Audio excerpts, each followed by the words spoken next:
ಶ್ರೀ ಗುರುಭ್ಯೋ ನಮಃ. ಶ್ರೀಮತೆ ರಾಮಾನುಜಾಚಾರ್ಯಾಯ ನಮಃ. ಇದು 2026ನೇ ಇಸ್ವಿಯ ಏಪ್ರಿಲ್ ತಿಂಗಳು ವಾರ ಭವಿಷ್ಯ. 6ನೇ ತಾರೀಕಿಂದ 12ನೇ ತಾರೀಕಿನಲ್ಲಾಗುವಂತಹ ಯೋಗಫಲ ಮೇಷರಾಶಿಯವರಿಗೆ ಯಾವ ಬದಲಾವಣೆಗಳೇನು ಕಾಣೋದಿಲ್ಲ. ಮೇಷರಾಶಿನಲ್ಲಿ ರವಿ ಅಂಡ್ ಶುಕ್ರ ಚಂದ್ರಗ್ರಹ ಇವೆಲ್ಲವೂ ಜನ್ಮದಲ್ಲಿದ್ದರೆ, ದ್ವಾದಶದಲ್ಲಿ ಶನಿ ಬುಧ ಮತ್ತು ಕುಜಗ್ರಹ ಇರ್ತಾರೆ. ಇದು ಬಂದಾಗ ಆರೋಗ್ಯದಲ್ಲಿ ವ್ಯತ್ಯಾಸ, ಮನಸ್ಸಿನ ನಾನಾ ರೀತಿ ಚಿಂತನೆಗಳು, ಒಂದು ರೀತಿಯಾದ ಕಸಿಬಿಸಿಯ ವಾತಾವರಣಗಳು, ಪ್ರಯತ್ನಿಸಿದ ಕೆಲಸಗಳೆಲ್ಲವೂ ಸಹ ಫೇಲ್ಯೂರ್ ಆಗುವಂತಹ ವಾತಾವರಣಗಳು, ಕೋಪದ ವಾತಾವರಣ. ಶುಕ್ರ ಚಂದ್ರ ಬಂದಿದ್ದಾನೆ ಅಂತ ಅಂದರೆ ಇನ್ನೊಬ್ಬರ ಬಗ್ಗೆ ಮೋಹಕ್ಕೆ ಹೋಗುವಂಥದ್ದು, ಮೋಹಕ್ಕೆ ನಾವು ತಿರುಗುವಂಥದ್ದು.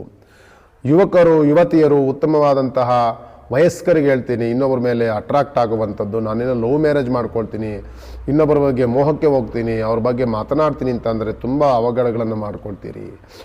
ಓದುವಂಥ ವಿದ್ಯಾರ್ಥಿಗಳಿಂದ ಹಿಡಿದು ವಯಸ್ಕರಿಗಿನವರೆಗೂ ಸಹ ಒಂದಲ್ಲ ಒಂದು ತೊಂದರೆ ತಾಪತ್ರಗಳಿಗೆ ಗುರಿಯಾಗುವಂತಹ ವಾತಾವರಣಗಳನ್ನು ಮೇಷರಾಶಿ ತಂದೊಡ್ಡುತ್ತೆ 6ನೇ ತಾರೀಕಿಂದ 12ನೇ ತಾರೀಕಿನವರೆಗೂ.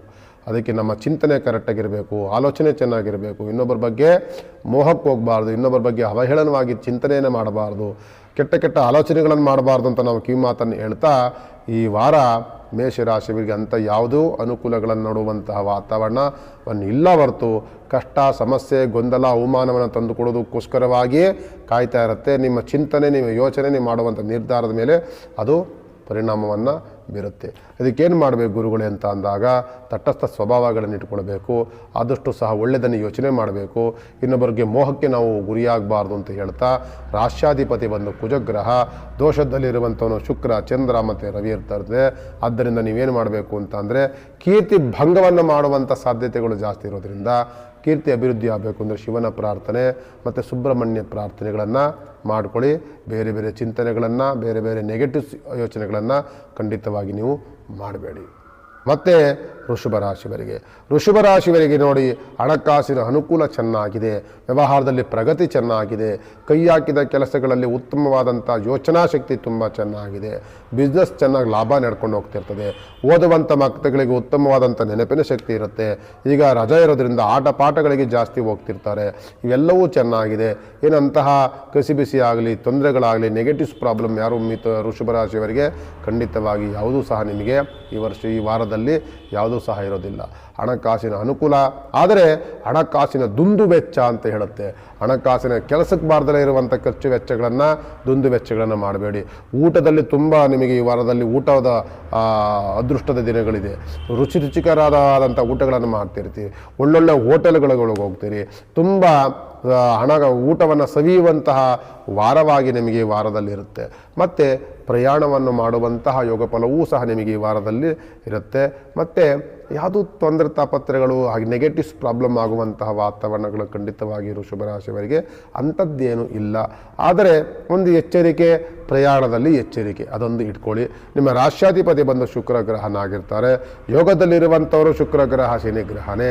ಆದ್ದರಿಂದ ಮನೆ ದೇವರ ಪ್ರಾರ್ಥನೆ ಅತ್ಯಂತ ಅವಶ್ಯಕ. ಮನೆ ದೇವರ ಪ್ರಾರ್ಥನೆ ಮಾಡಿಕೊಂಡ್ರೆ ಇನ್ನೂ ಚೆನ್ನಾಗಿರುತ್ತೆ. ನಂತರದಲ್ಲಿ ಮಿಥುನ ರಾಶಿಯವರಿಗೆ ಜನ್ಮದಲ್ಲಿ ಗುರು ಬಂದಾಗ ಕೈ ಹಾಕಿದ ಕೆಲಸದಲ್ಲಿ ಸ್ವಲ್ಪ ಅಡೆತಡೆಗಳಾಗ್ತಾ ಇದೆ. ಹೊಸ ಪ್ರಯತ್ನವನ್ನು ಮಾಡ್ತಿದ್ದೀರಿ, ತುಂಬ ಪ್ರಯತ್ನವನ್ನು ಮಾಡ್ತಿದ್ದೀರಿ. ಆ ಪ್ರಯತ್ನದಲ್ಲಿ ಆಗಾಗಲೇ ಸಕ್ಸಸ್ಸು ಫೇಲ್ಯೂರು ಎಲ್ಲವನ್ನೂ ಸಹ ನೋಡ್ತಾ ಇದ್ದೀರಿ. ಗುರುಬಲ ಇಲ್ಲದಲೇ ಇದ್ದಾಗ ಹೊಸ ಪ್ರಯತ್ನಗಳನ್ನು ಮಾಡೋದು ಬೇಡ. ಮತ್ತು ಶುಕ್ರನ ಯೋಗಫಲ ತುಂಬ ಚೆನ್ನಾಗಿದೆ. ಈ ವಾರದಲ್ಲಿ ಹಣಕಾಸಿನ ಶೇಖರಣೆ, ಹಣಕಾಸಿನ ಅನುಕೂಲ ಇವೆಲ್ಲವೂ ಚೆನ್ನಾಗಿದೆ. ಬುದ್ಧಿ ಚಾತುರ್ಯತೆ ಚೆನ್ನಾಗಿದೆ. ಕೀರ್ತಿ ಅಭಿವೃದ್ಧಿ ಆಗುವಂಥ ಸಾಧ್ಯತೆಗಳು ಜಾಸ್ತಿ ಇದೆ. ನಿಮ್ಮ ಪ್ರಯತ್ನಿಸೋದೆಲ್ಲದೂ ಸಹ ಸಫಲತೆಯನ್ನು ಕಾಣುವಂಥದ್ದು. ನಿಮ್ಮನ್ನು ಫಾಲೋವರ್ಸ್ ಜಾಸ್ತಿ ಇರ್ತಾರೆ. ನಿಮ್ಮನ್ನು ಹೊಗಳುವಂಥವರು, ನಿಮ್ಮನ್ನು ಪ್ರೀತಿಸುವಂಥ ವ್ಯಕ್ತಿಗಳು, ಕುಟುಂಬದಲ್ಲಿ ಸೌಹಾರ್ದತೆ, ವ್ಯವಹಾರ, ಮೇಲಧಿಕಾರಿಗಳಿಂದ ಪ್ರಶಂಸೆ ಇವೆಲ್ಲ ಸಿಗುವಂಥ ವಾತಾವರಣಗಳು ಮಿಥುನ ರಾಶಿಯವರಿಗಿರುತ್ತೆ. ಆದರೆ ಹೊಸ ಕೆಲಸವನ್ನು ಕೈ ಹಾಕಬೇಕು ಅಂತ ಅಂದಾಗ ಮಾತ್ರ ಚಿಂತನೆಯನ್ನು ಮಾಡಿ. ಅದು ಬಿಟ್ಟರೆ ಈ ಕೆಲಸ ನಡ್ಕೊಂಡು ಹೋಗ್ತಿದೆ ಅಂತಂದರೆ ಆ ಕೆಲಸ ಸಲೀಸಾಗಿ ನಡ್ಕೊಂಡು ಹೋಗುತ್ತೆ. ಅದರಲ್ಲಿ ಅದು ಗೊಂದಲಗಳು ಬೇಡ. ಹೊಸ ಹೊಸ ಇನ್ವೆಸ್ಟ್ ಮಾಡುವಂಥ ಕೆಲಸಗಳಿಗೆ ಈಗಲೇ ಪ್ರಯತ್ನವನ್ನು ಈ ವಾರ ಅಂತೂ ಪ್ರಯತ್ನವನ್ನು ಮಾಡೋದಂತೂ ಬೇಡ. ಈ ರಾಶಿ ಅಧಿಪತಿ ಯಾರು ಅಂತಂದರೆ ಬುಧ ಗ್ರಹ, ದೋಷದಲ್ಲಿರುವಂಥವನು ಗುರುಗ್ರಹ. ಗುರುಗ್ರಹನೇ ನಿಮಗೆ ಶತ್ರುಗ್ರಹನಾಗ್ಬಿಡ್ತಾನೆ. ಬುಧನಿಗೆ ಯಾರು ಶತ್ರು ಅಂದರೆ ಗುರುವೇ ಶತ್ರುವಾಗ್ತಾರೆ. ಆದ್ದರಿಂದ ರಾಯರನ್ನು ಜಾಸ್ತಿ ಪ್ರಾರ್ಥನೆ ಮಾಡ್ಕೊಳ್ಳಿ, ರಾಯರನ್ನು ಗುರು ಹಿರಿಯರನ್ನು ಪ್ರಾರ್ಥನೆ ಮಾಡ್ಕೊಳ್ಳಿ, ಮಠ ಮಂದಿರಗಳಿಗೆ ಹೋಗಿ ನಿಮ್ಮ ಕುಲದೇವರು ಇಷ್ಟದೇವರನ್ನು ಪ್ರಾರ್ಥನೆ ಮಾಡ್ಕೊಳ್ಳಿ. ಇನ್ನೂ ಅನುಕೂಲ ಈ ಮಿಥುನ ರಾಶಿಯವರಿಗೆ ಖಂಡಿತವಾಗಿ ಆಗುತ್ತೆ. ಮತ್ತು ಕರ್ಕಾಟಕ ರಾಶಿಯವರಿಗೆ ಒಂದು ರೀತಿಯಾದಂತಹ ಯಾರಾದರೂ ಈಗ ಮಕ್ಕಳು ಮರಿ ಎಲ್ಲವೂ ಸಹ ಹೊರಗಡೆ ಟ್ರಿಪ್ಪು ಅಲ್ಲಿ ಇಲ್ಲಿ ಹೋಗ್ತಾ ಇರ್ತಾರೆ. ಸ್ವಲ್ಪ ನೀರು ನೀಡಿ ಇವೆಲ್ಲವೂ ಸ್ವಲ್ಪ ಎಚ್ಚರಿಕೆಯನ್ನು ವಹಿಸಿ ಮಕ್ಕಳನ್ನ ಎಲ್ಲಿ ಬೇಕಲ್ಲಿ ಬಿಡಬೇಡಿ. ಜಲಗಂಟಕ ಅಂತನ್ನುವಂಥದ್ದು ಇರುತ್ತೆ. ಜಲಕಂಟಕದಲ್ಲಿ ದೋಷವಾಗಬಾರ್ದು, ಜಲಕಂಟಕದಲ್ಲಿ ತೊಂದರೆ ತಾಪತ್ರೆಗಳಾಗಬಾರ್ದು, ಪ್ರಾಣಕ್ಕೆ ಹಾನಿ ಆಗಬಾರ್ದಲ್ವಾ. ಅದಕ್ಕೋಸ್ಕರವಾಗಿ ಜಲಕಂಟಕ ಈ ಕರ್ಕಾಟಕ ರಾಶಿಯಾಗಿರುತ್ತೆ. ಅದರ ಬಗ್ಗೆ ಎಚ್ಚರಿಕೆ ವಹಿಸಿ, ಮಕ್ಕಳ ಬಗ್ಗೆ ಜಾಗೃತಿಗಳನ್ನು ವಹಿಸಿ, ಮತ್ತು ಶುಭ ಕಾರ್ಯಗಳಿಗೆ ಏನು ತೊಂದರೆ ಇಲ್ಲ ಆಗುತ್ತೆ. ಕುಟುಂಬದಲ್ಲಿ ಸೌಹಾರ್ದತೆ ಇರುತ್ತೆ, ವ್ಯವಹಾರದಲ್ಲೂ ಸಹ ಅನುಕೂಲವಾಗ್ತಾ ಇರುತ್ತೆ. ಆದರೆ ಜಲಕಂಟಕ ಅಂತ ಇದೆ, ಜಲಕಂಟಕ ಇರಬೇಕಾದ್ರೆ ಜಾಗೃತಿಯನ್ನು ವಹಿಸಬೇಕಾಗ್ತದೆ.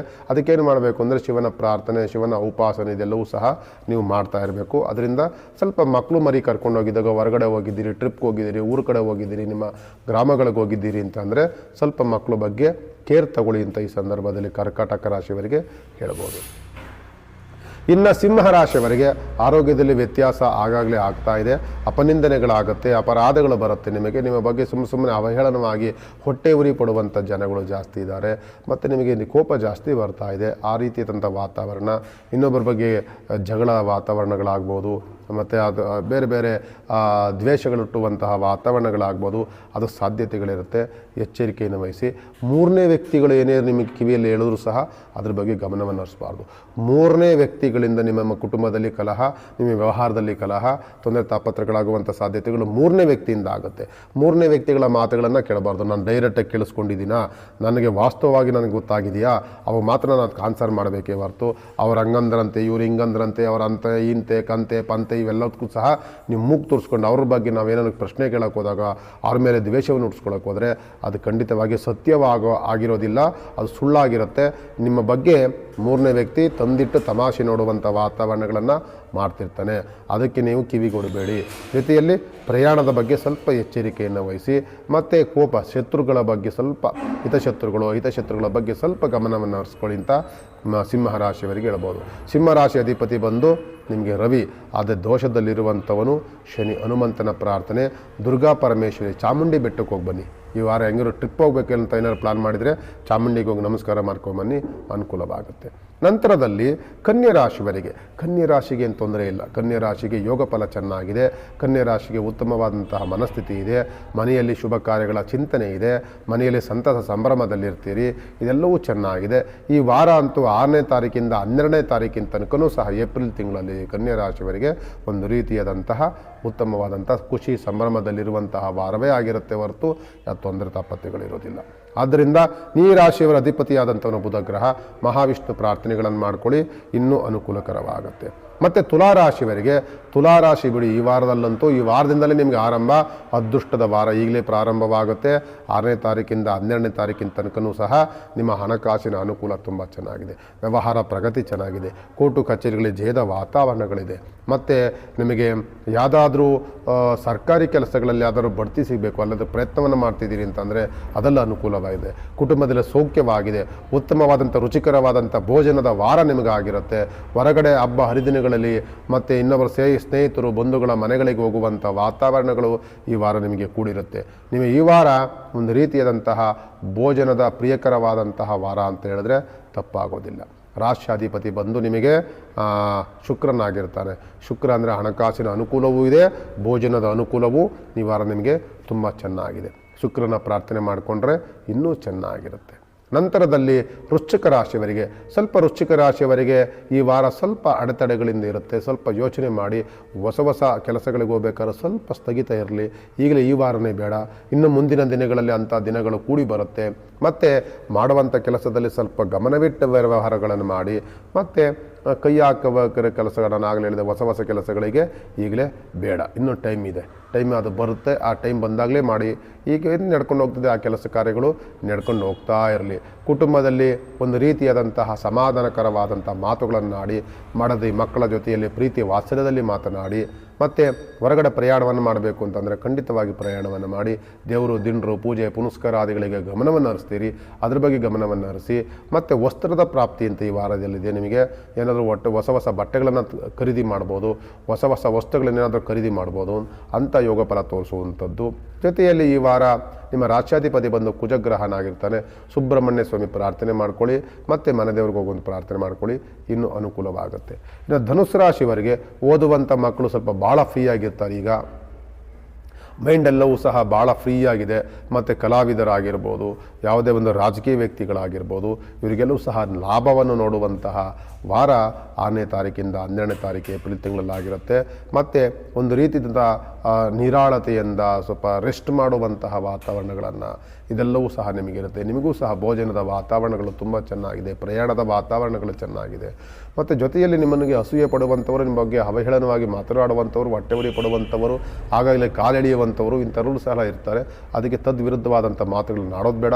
ನಮ್ಮ ಕೆಲಸ ಆದಷ್ಟು ಸಹ ಫ್ರೀ ಆಗಿದ್ದೀವಿ, ರೆಸ್ಟ್ ತೊಗೊಳ್ತಾ ಇದ್ದೀವಿ, ನಮಗೆ ಈ ವಾರ ನಮಗೆ ಒಂದು ರೀತಿಯಾದಂತಹ ಫ್ರೀ ಆಗಿರುವಂಥದ್ದನ್ನು ಮೈಂಡಲ್ಲಿ ಸೆಟ್ ಮಾಡ್ಕೊಂಡಿದ್ದೀನಿ ಅಂತಂದರೆ ಅದ್ರ ಬಗ್ಗೆ ಮಾತ್ರ ಗಮನ ಹರಿಸ್ಕೊಳ್ಳಿ. ದೇವರು ದಿಂಡ್ರು ಪೂಜೆ ಪುನಸ್ಕಾರಾದಿಗಳನ್ನು ಮಾಡಿ, ರಾಶ್ಯಾಧಿಪತಿ ಬಂದು ಗುರು ಆಗಿರ್ತಾರೆ, ರಾಯರ ಪ್ರಾರ್ಥನೆ ಮಾಡ್ಕೊಳ್ಳಿ, ಇನ್ನೂ ಅನುಕೂಲವಾಗುತ್ತೆ.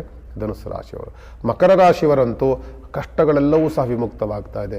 ಕಾರಾಗೃಹ ವಾಸವಾಗಿರ್ಬೋದು, ಅಥವಾ ಯಾವುದಾದ್ರೂ ಕೋರ್ಟು ಕಚೇರಿಗಳಲ್ಲಾಗಿರ್ಬೋದು, ಪೊಲೀಸ್ ಸ್ಟೇಷನ್ಗಳಾಗಿರ್ಬೋದು, ಹಂತವಾಗಿ ನಿಮಗೆ ಸತ್ಯದ ಸನ್ಮಾರ್ಗ ನಿಮಗೆ ಗೊತ್ತಾಯಿದೆ. ಸತ್ಯದಲ್ಲಿ ನಿಮಗೆ ನಿಮ್ಮ ದಾರಿ ಬರ್ತಾ ಇದೆ, ತಪ್ಪುಗಳ ಅರಿವಾಗಿದೆ.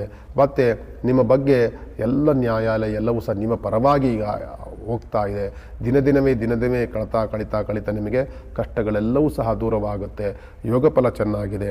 ನಿಮಗೆ ಹಿರಿಯರಿಂದ ಒಂದು ರೀತಿಯ ಸನ್ಮಾರ್ಗ, ಹಿರಿಯರ ಮಾತು ನುಡಿ ನಡೆ ಅವೆಲ್ಲವೂ ಸಹ ನಿಮಗೆ ದಾರಿದೀಪವಾಗುತ್ತೆ. ಜೊತೆಯಲ್ಲಿ ಈ ವಾರ ಉತ್ತಮವಾದಂತಹ ವಾರವಾಗಿರುತ್ತೆ. ಒಂದು ರೀತಿ ಸಮಾಧಾನಕರವಾದಂತಹ ವಾರವಾಗಿರುತ್ತೆ. ಕುಟುಂಬದಲ್ಲಿ ಸೌಹಾರ್ದತೆಯ ವಾರವಾಗಿರುತ್ತೆ. ಹಣಕಾಸಿನ ಅನುಕೂಲಕರವಾದಂತಹ ವಾರ ಮಕರ ರಾಶಿಯವರಿಗೆ ಈಗ ಈ ವಾರ ಆಗಿರುತ್ತೆ. ಅವರು ಏನು ಮಾಡಬೇಕು ಅಂತಂದರೆ ಶನಿಯ ಪ್ರಾರ್ಥನೆ, ನೀಲಾಂಜನ ಸಮಾಭಾಸಂ ರವಿಪುತ್ರ ಮೆಮಗ್ರಜಂ ಛಾಯಾ ಮಾರ್ತ್ಕಾಂಡ ಸಂಭೂತಂ ತಂ ನಮಾಮಿ ಶನಿಶ್ಚರಂ, ಈ ಮಂತ್ರವನ್ನು ಯಾವಾಗಲೂ ಸಹ ಪಠನವನ್ನು ಮಾಡ್ಕೊಳ್ತಿ. ಮತ್ತು ದೊಡ್ಡವರಿಗೆ ಗೌರವ, ಇದೆಲ್ಲವೂ ಯಾವಾಗಲೂ ಸಹ ಮನಸ್ಸಿನಲ್ಲಿ ಇಟ್ಕೊಂಡಿರಿ. ನಂತರದಲ್ಲಿ ಕುಂಭರಾಶಿಗೂ ಈ ವಾರ ಅನುಕೂಲಕರವಾದಂತಹ ವಾತಾವರಣವೇ. ಅದರ ಜನ್ಮದಲ್ಲಿರುವಂತಹ ರಾಹು ಏನು ಮಾಡ್ತಾರೆ ಅಂದರೆ ನಿಮ್ಮನ್ನು ಕೆರಳಿಸಿ ನಿಮ್ಮನ್ನು ಕೋಪಕ್ಕೆ ಗುರಿ ಮಾಡ್ತಾರೆ. ನಿಮ್ಮ ಕೋಪವನ್ನು ಕೆರಳಿಸ್ತಾ ಇರ್ತಾರೆ. ನಿಮ್ಮ ಬಗ್ಗೆ ಅವಹೇಳನವಾಗಿ ಮಾತನಾಡುವಂಥ ವ್ಯಕ್ತಿಗಳಿರ್ತಾರೆ. ನಿಮ್ಮ ಬಗ್ಗೆ ಊಹಾಪೋಹಗಳನ್ನು ಹರಡುವಂಥ ವ್ಯಕ್ತಿಗಳಿರ್ತಾರೆ. ನಿಮ್ಮ ಗೌರವಕ್ಕೆ ಧಕ್ಕೆ ತರುವಂತಹ ಮಾತುಗಳನ್ನು ಆಡುವಂಥ ವ್ಯಕ್ತಿಗಳಿರ್ತಾರೆ. ಅದರ ಬಗ್ಗೆ ಎಚ್ಚರಿಕೆಯನ್ನು ವಹಿಸಿ ಆ ಮಾತುಗಳಿಗೆ ಅದಕ್ಕೆಲ್ಲಕ್ಕೂ ನೀವು ಕಿವಿ ಕೊಟ್ಟರೆ ನಿಮ್ಮ ಘರ್ಷಣೆ, ನಿಮ್ಮ ಮನಸ್ಸಿನ ಶಾಂತಿಯನ್ನು ಹದಗೆಡುವಂಥ ವಾತಾವರಣಗಳಿರುತ್ತೆ. ಆದ್ದರಿಂದ ಅಂಥ ಮಾತುಗಳಿಗೆ ನೀವು ಕಿವಿ ಕೊಡಬಾರ್ದು. ಕೇಳಿಸ್ಕೊಂಡ್ರೂ ಸುಮ್ಮನೆ ಹೋಗ್ತಾ ಇರಬೇಕು. ಅದಕ್ಕೆ ಪ್ರತ್ಯುತ್ತರವನ್ನು ಕೊಡೋಕೆ ಹೋದಾಗ ಅಲ್ಲಿ ಘರ್ಷಣೆ, ಗಲಾಟೆ, ಅವರು ಅಂದುಕೊಂಡಂತಹ ಒಂದು ಕುಹಕ ಮನಸ್ಸು, ಅವರು ಅಂದ್ಕೊಂಡಂಥದ್ದನ್ನು ಸಾಧನೆ ಮಾಡ್ತಾರೆ. ಅವ್ರೇನು ಅಂದ್ಕೊಂಡಿರ್ತಾರೆ, ನಿಮ್ಮನ್ನು ಕೆರಳಿಸ್ಬೇಕು, ನಿಮ್ಮ ಅವಮಾನವನ್ನು ಮಾಡಬೇಕು, ನಿಮ್ಮನ್ನು ಏನಾದ್ರು ತೆರಳಬೇಕು ಅಂತ ಹೇಳಿದಾಗ, ಅಂಥ ತೆಗಳಿಕೆ ಮಾತುಗಳನ್ನು ಹೇಳಿದಾಗ ಅವರ ಒಂದು ಕಲ್ಪನೆಯ, ಅವರು ಮಾಡ್ತಂತಹ ಕುಹಕ ಮನಸ್ಸು ಅದೆಲ್ಲವೂ ಸಹ ಅವ್ರಿಗೆ ಸಫಲತೆ ಆಗುತ್ತೆ ಹೊರತು ನಿಮಗೆ ಅವಮಾನಗಳಾಗುತ್ತೆ.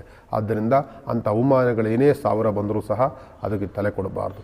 ಮೂರನೇ ವ್ಯಕ್ತಿಗಳ ಮಾತುಗಳಂತಕ್ಕಂತೂ ಕಿವಿ ಕೊಡಬಾರ್ದು. ಕೋಪವನ್ನು ಮಾಡ್ಕೊಳ್ಳೋದನ್ನು ಕಡಿಮೆ ಮಾಡಿಕೊಳ್ಬೇಕು. ಕುಟುಂಬದ ಜೊತೆಯಲ್ಲಿ ಕಾಲಹರಣವನ್ನು ಮಾಡಬೇಕು. ಕುಟುಂಬ ಜೊತೆಯಲ್ಲಿ ಪ್ರಯಾಣವನ್ನು ಮಾಡಬೇಕು. ಕುಟುಂಬ ಜೊತೆಯಲ್ಲಿ ಆದಷ್ಟು ಸಹ ಸಂತಸ ಸಂಭ್ರಮದಲ್ಲಿ ಕಾಲ ಕಳೆಯುವಂಥ ವಾತಾವರಣ ಈ ವಾರ ಇದೆ. ಆ ಕುಟುಂಬ ಜೊತೆಯಲ್ಲಿ ಕಾಲ ಕಳೆಯುವ ವಾತಾವರಣ ಜೊತೆಯಲ್ಲಿ ಕಲಹಗಳಾಗುವಂಥ ವಾತಾವರಣವೂ ಸಹ ಇದೆ. ಅದಕ್ಕೋಸ್ಕರ ನಾನು ಹೇಳಿದ್ದು ಕೋಪ ಕಡಿಮೆ ಮಾಡಿಕೊಳ್ಬೇಕು, ಆಲೋಚನೆ ಮಾಡಬೇಕು, ಚಿಂತನೆಯನ್ನು ಮಾಡಿ ಮಾತನಾಡಬೇಕು. ಇದನ್ನು ಮಾಡಿ. ರಾಶ್ಯಾಧಿಪತಿ ಬಂದು ಶನಿ ಇರ್ತಾರೆ. ಶನಿಯ ಪ್ರಾರ್ಥನೆ, ಹನುಮಂತನ ಪ್ರಾರ್ಥನೆ ಅತ್ಯಂತ ಅವಶ್ಯಕವಾಗಿ ಮಾಡಿ. ಇನ್ನು ಮೀನರಾಶಿಯವರಿಗೆ ಹೊರಗಡೆ ಪ್ರಯಾಣ ಈಗ ವಾರ ನಿಮಗೆ ತುಂಬ ಚೆನ್ನಾಗಿದೆ. ಪ್ರಯಾಣದಲ್ಲಿ ಹಣಕಾಸಿನ ಅನುಕೂಲ, ಸಫಲತೆಯನ್ನು ಕಾಣುವಂತಹ ವಾತಾವರಣ, ಬಿಸ್ನೆಸ್ಸಲ್ಲಿ ಲಾಭ ನೋಡುವಂತಹ ವಾತಾವರಣ, ಹಣಕಾಸಿನ ಯೋಗ ಫಲ ತುಂಬ ಚೆನ್ನಾಗಿರುತ್ತೆ. ಹೊಸ ಹೊಸ ಯೋಚನೆಗಳು, ಹೊಸ ಹೊಸ ಚಿಂತನೆಗಳು, ಹೊಸ ಹೊಸ ಇನ್ವೆಸ್ಟ್ ಮಾಡಲಿಕ್ಕೆ ಈ ವಾರ ನಿಮಗೆ ಮೀನರಾಶಿಯವರಿಗೆ ತುಂಬ ಚೆನ್ನಾಗಿದೆ. 6ನೇ ತಾರೀಕಿಂದ 12ನೇ ತಾರೀಕಿನವರೆಗೂ ರಾಶ್ಯಾಧಿಪತಿ ಬಂದು ನಿಮಗೆ ಗುರು ಆಗಿರ್ತಾರೆ. ನೀವು ಸಹ ಗುರು ರಾಯರ ಪ್ರಾರ್ಥನೆಗಳನ್ನು ಮಾಡ್ಕೊಳ್ಳಿ. ಹೊಸ ಹೊಸ ಇನ್ವೆಸ್ಟ್ಗಳಿಗೆಲ್ಲ ಪ್ಲಾನ್ ಮಾಡ್ಕೊಳ್ಳಿ. ಹಣಕಾಸಿನ ಅನುಕೂಲ ಚೆನ್ನಾಗಿದೆ. ಕುಟುಂಬದಲ್ಲಿ ಉತ್ತಮವಾದಂತಹ ಬಾಂಧವ್ಯ ಇದೆ, ಅದನ್ನು ಕಂಟಿನ್ಯೂ ಮಾಡಿ. ಜೊತೆಯಲ್ಲಿ ಮುಂದಿನ ವಾರ, ಈ ವಾರದ ಬಿಟ್ಟು ಮುಂದಿನ ವಾರ ಇದಕ್ಕಿಂತ ಯೋಗ ಫಲ ನಿಮಗೆ ಕಾಯ್ತಾ ಇರುತ್ತೆ. ಅದರ ಬಗ್ಗೆ ಮುಂದಿನ ವಾರದಲ್ಲಿ ಮತ್ತೆ ನಿಮಗೆ ಸಿಕ್ಕಿ ನಾನು ಮಾತನಾಡ್ತೀನಿ. ರಾಯರ ಪ್ರಾರ್ಥನೆ ಮಾಡ್ಕೊಳ್ಳಿ, ಅನುಕೂಲವಾಗುತ್ತೆ. ನಮಸ್ಕಾರ.